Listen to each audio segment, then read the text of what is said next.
Hello student, I am Dr. A.S. Kandare, HOD, KMC College, Khopoli. Here is presentation on Bryophyta. Bryophyta. So we shall see what is Bryophyta.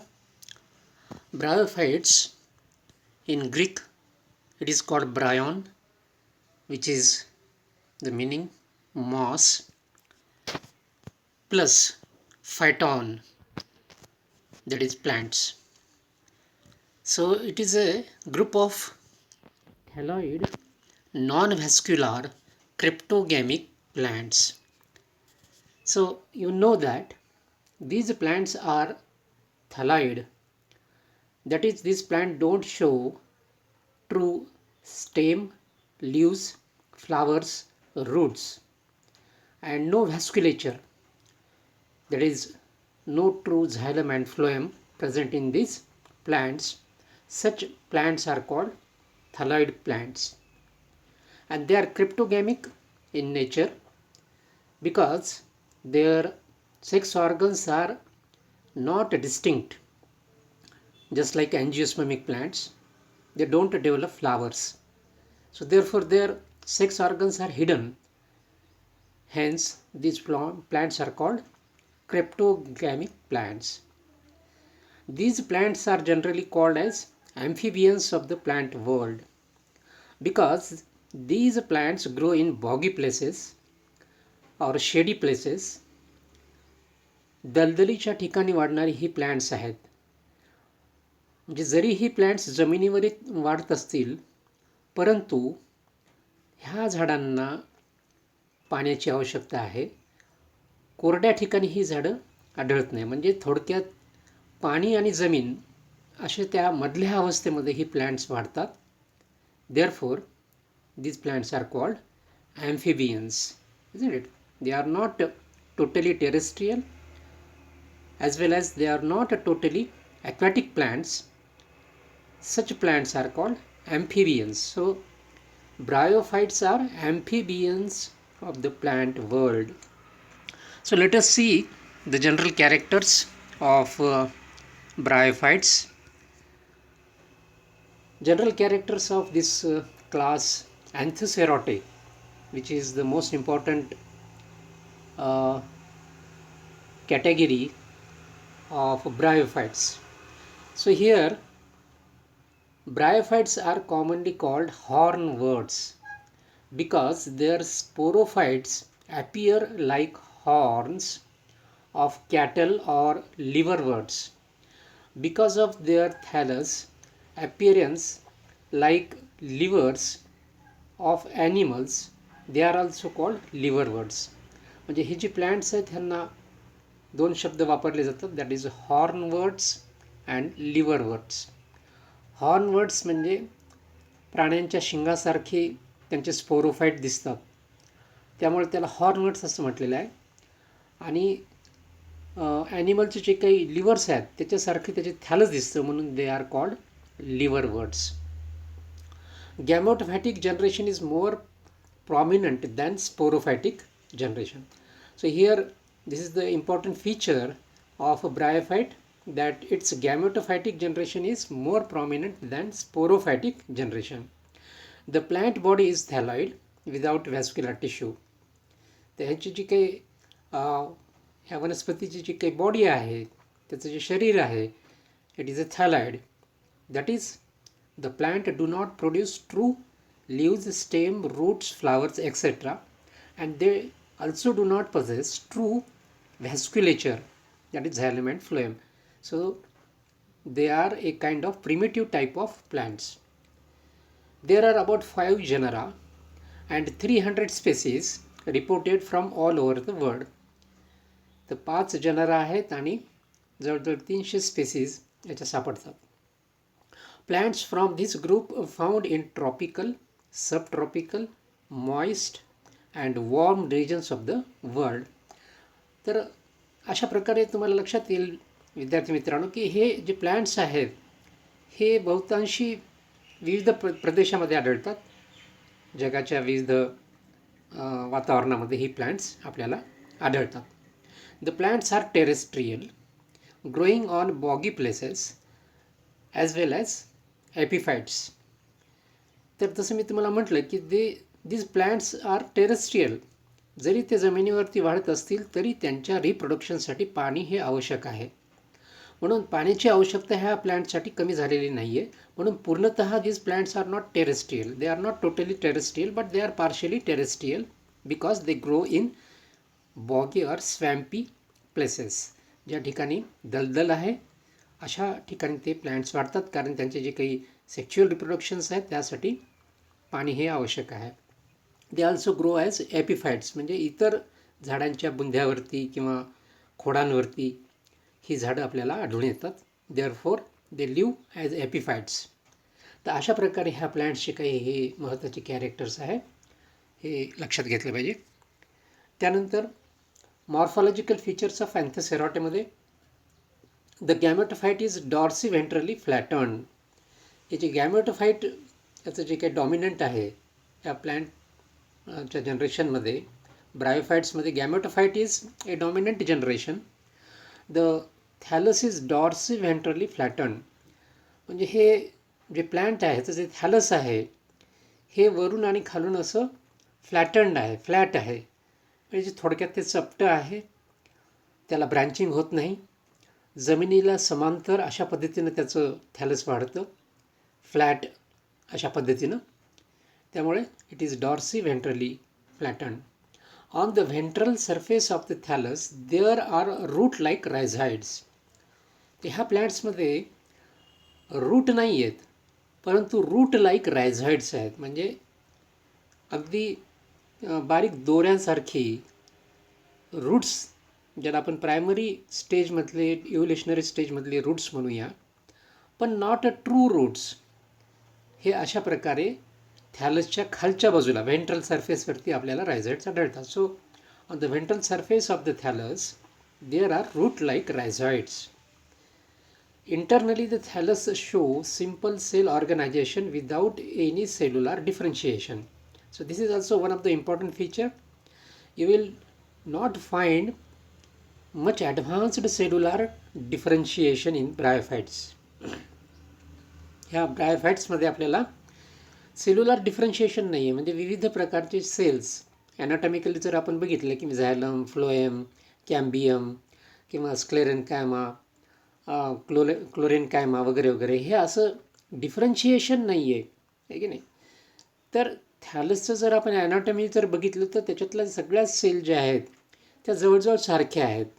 त्यामुळे thallus organisation is without much differentiation. Ventral surface show root like rhizoids. जे आपण इथे सांगितलं की ventral म्हणजे खालचा surface, थॅलसला वरचा आणि खालचा सरफेस असतो. सो देअरफॉर व्हेंट्रल सरफेस म्हणजे खालचा सरफेस, त्याच्यावरती रूट लाईक रायझाइड्स हे आपल्याला पाहायला मिळतात, जे त्या थॅलसला जमिनीला पकडून ठेवायला मदत करतात आणि त्या रायझाइडच्या माध्यमातून ते प्लॅन्ट किंवा ते थॅलस वॉटर आणि मिनरल जमिनीमधून ॲब्सॉर्ब करतो. Growth of the thallus occur with apical marginal meristematic cells. तर थॅलस जे आहे, प्लॅन्ट बॉडी जी आहे, त्या प्लॅन्ट बॉडीमध्ये मेरिस्टेमॅटिक सेल्स असतात.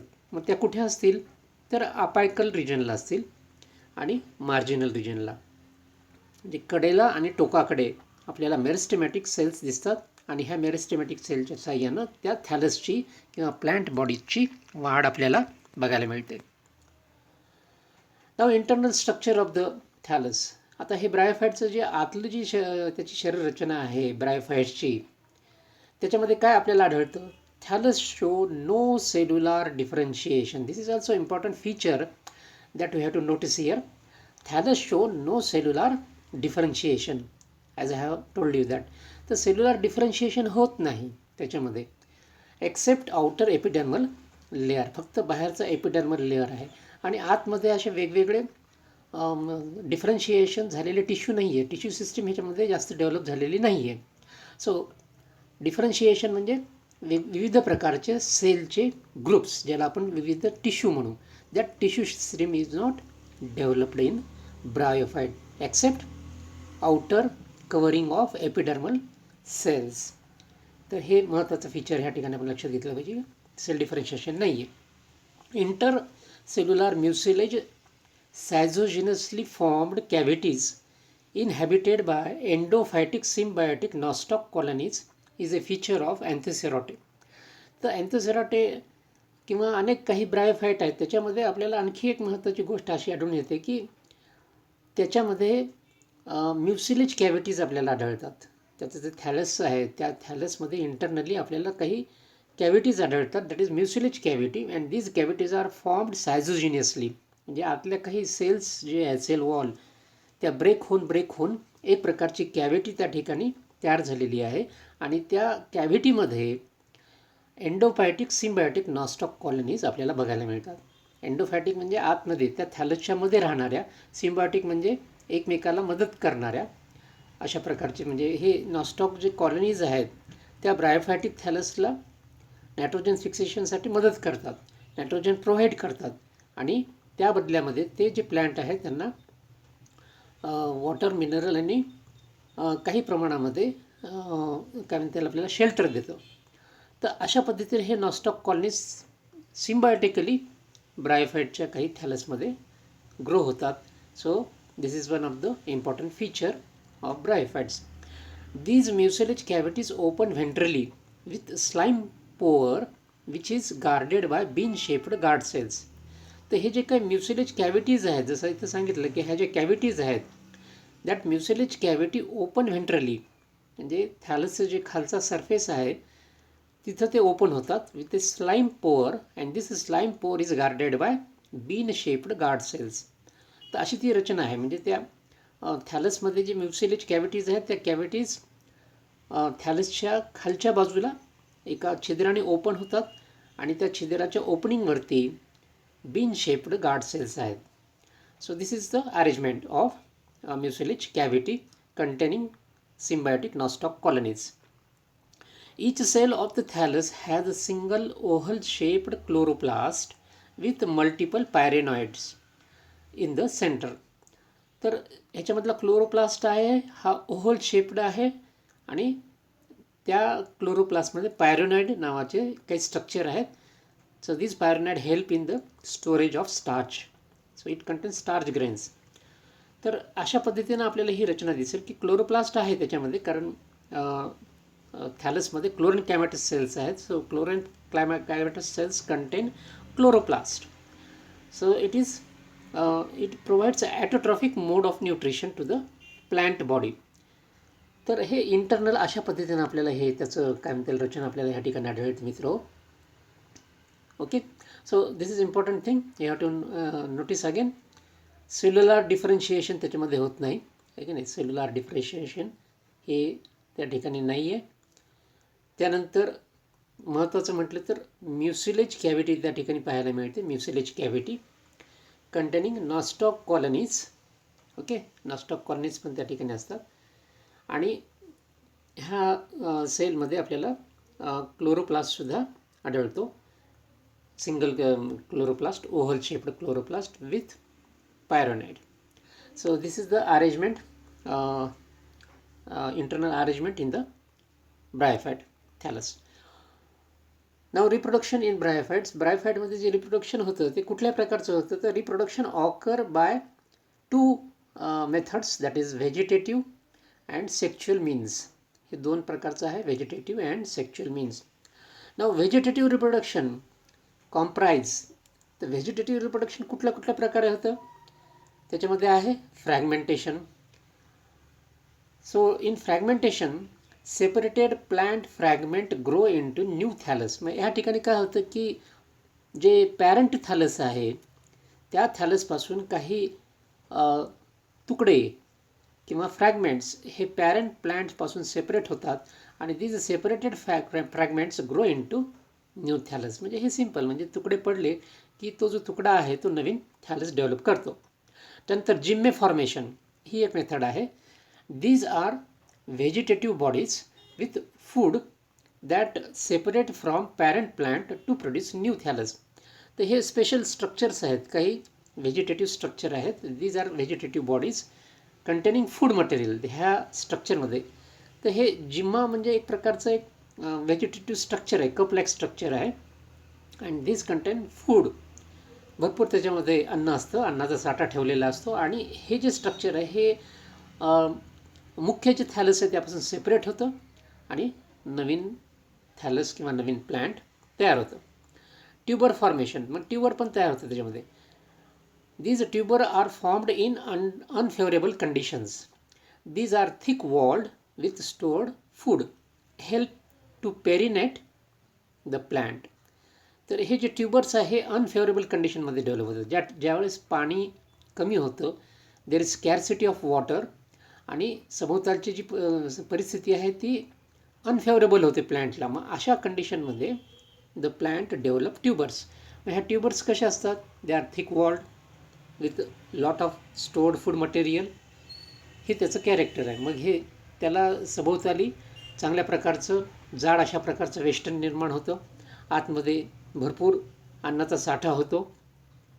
आणि मग हे जे आहे, these tubers are useful to perennate the plant. Perennation म्हणजे ॲडव्हर्स कंडिशन किंवा विपरीत परिस्थितीला सामना करून पुन्हा फेवरेबल कंडिशन येईपर्यंत जे काही स्ट्रक्चर्स डेव्हलप होतात त्याला म्हणतात perennating structures. So this help to perennate the plant. Perennate the plant म्हणजे ह्या झाडांना अनफेवरेबल कंडिशन किंवा विपरीत परिस्थितीचा सामना करून पुन्हा जर्मिनेट होण्यासाठी मदत करणारे हे structures, that is called tubers. Persistent growing apices. In summer, thallus dry up, leaving apical regions with few cells which resume growth under favorable condition. तर ही एक मेथड आहे, पर्सिस्टंट ग्रोईंग अपायसेस. म्हणजे टिकाऊ, पर्सिस्टंट म्हणजे टिकणारे, टिकाऊ अपायसेस, टोकं. म्हणजे ह्याच्यामध्ये काय होतं की जे थॅलस आहे त्या थॅलसचे काही टोकं आहेत, काही अपायकल रिजन्स आहेत.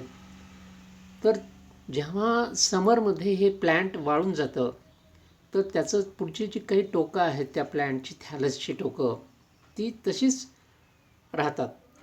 आणि under unfavourable they overcome the unfavourable condition and resume growth under favourable condition. मग चांगली कंडिशन निर्माण झाली, सभोवतालची परिस्थिती बदलली की मग हे पर्सिस्टंट अपायसेस म्हणजे टिकून राहणारे जे काही भाग आहेत ते पुन्हा नवीन थॅलसला जन्माला घालतात. So this is one of the method of vegetative reproduction. Apospory, production of diploid gametophyte directly from diploid cells of sporophyte without spore formation. तर ह्या ठिकाणी अपोस्पोरी म्हणजे स्पोर फॉर्मेशन न होताच डिप्लॉइड गॅमेटोफाइट जनरेशन डेव्हलप करणे by sporophytic generation. जे स्पोरोफाईटमधले जे काही डिप्लॉइड सेल्स आहेत ते डायरेक्टली गॅमेटोफाईटला जन्माला घालतात विदाऊट फॉर्मेशन ऑफ स्पोर. ही एक आणखी एक मेथड आहे, दॅट इज कॉल्ड अपोस्पोरी. तर अशा पद्धतीनं you will find that these are the vegetative reproduction and these are the types of vegetative reproduction. Sexual reproduction, it occurs with the help of male and female cryptogametes produced in Antheridia and Archegonia respectively. तो क्रिप्टोगॅमेट्स म्हणजे जे अशा प्रकारचे gametes जे अतिशय सूक्ष्म आहेत, जे हिडन किंवा एम्बेडेड सेक्स ऑर्गन्समध्ये ते डेव्हलप होतात gametes. That is male and female gametes are produced in hidden or concealed, not prominently visible male and female sex organ. तर ह्याच्यामध्ये डेव्हलप होणारे जे काही गॅमेट्स आहेत त्याला क्रिप्टोगॅमेट्स असं आपण म्हणतो. आणि मेल अँथेरिडिया आणि फिमेल अर्चगोनिया हे हॅप्लॉइड स्पोर्सला जन्माला घालतात आणि मग फर्टिलायझेशन होऊन पुन्हा स्पोरोफायटिक जनरेशन तयार होतं. तर अशा पद्धतीने मित्र ह्या ठिकाणी तुम्हाला लक्षात आलं असेल की दोन पद्धतीनं ह्याचं जनरेशन रिप्रोडक्शन होतं. One is vegetative reproduction and another is sexual reproduction.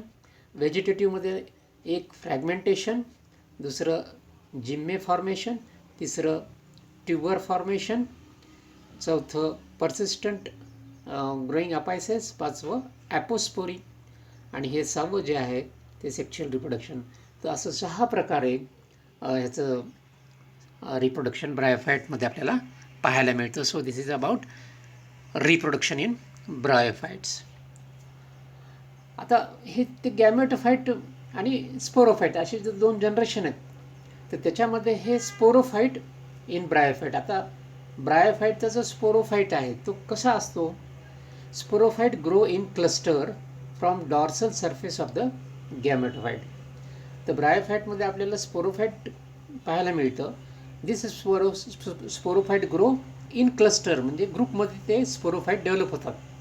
From dorsal surface म्हणजे वरच्या सरफेसपासून, गॅमेटोफाईटचा जो थॅलसचा वरचा सरफेस आहे, डॉर्सल सरफेस, त्याच्यावरती आपल्याला स्पोरोफाईट बघायला मिळतं. It has involucre at the base which protect the tender sporophyte. तर हे जे स्पोरोफाईट आहे त्याच्या बेसला इन्व्हॉल्युकर असतं जे प्रोटेक्शन देतं त्या स्पोरोफाईटला. It is at the base and it is developed from gametophytic tissue. तर स्पोरोफाईटला बेसला इन्व्हॉल्युकर असतं, which is also one of the important feature of bryophyte. तर अशा पद्धतीने हे स्पोरोफाईट गॅमेटोफाईटवरती तयार होतं. Sporophyte is differentiated into foot and capsule. Seta is absent. म्हणून ह्या ठिकाणी अँथेसेरोटे ह्या ग्रुपमध्ये आपण जर बघितलं की अँथेसेरोटाचं हे फीचर आहे की it develops only foot and capsule. Seta is not developed. Intercalary meristematic zone in between capsule and foot is helpful for growth of the capsule. So this is another feature of Anthocerote की intercalary meristematic region किंवा zone त्या ठिकाणी असतो.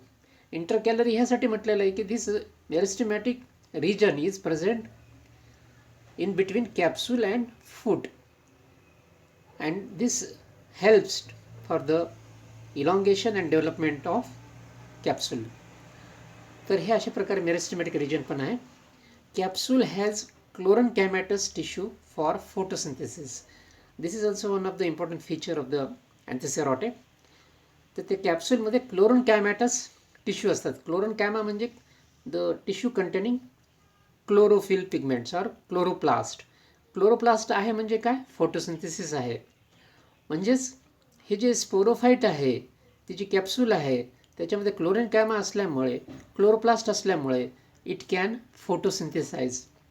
हे महत्त्वाचं आहे. आणि म्हणून this sporophyte is autotrophic because it has chlorenchymatous tissue and chlorenchymatous tissue can photosynthesise. Sporophyte absorb minerals from gametophyte but synthesize its own food material, so it is partially parasite on gametophyte.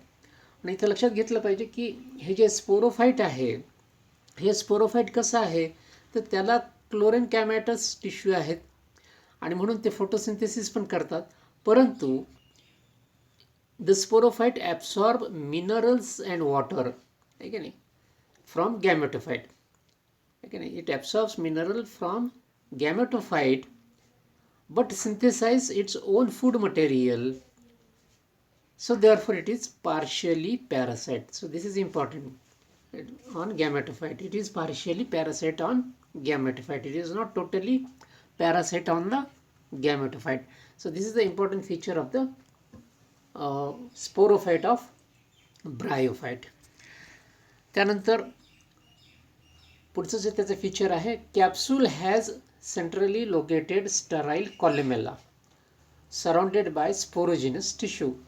ते जे capsule आहे it is elongated structure and it has a centrally located sterile columella surrounded by fertile sporogenous tissue. म्हणजे ही जी arrangement आहे, सेंटरला कॉल्युमेला आहे आणि त्या कॉल्युमेलाच्या भोवताली फर्टाईल स्पोरोजिनस टिश्यू असतात. ही त्याची अरेंजमेंट आहे स्पोरोफाईटची.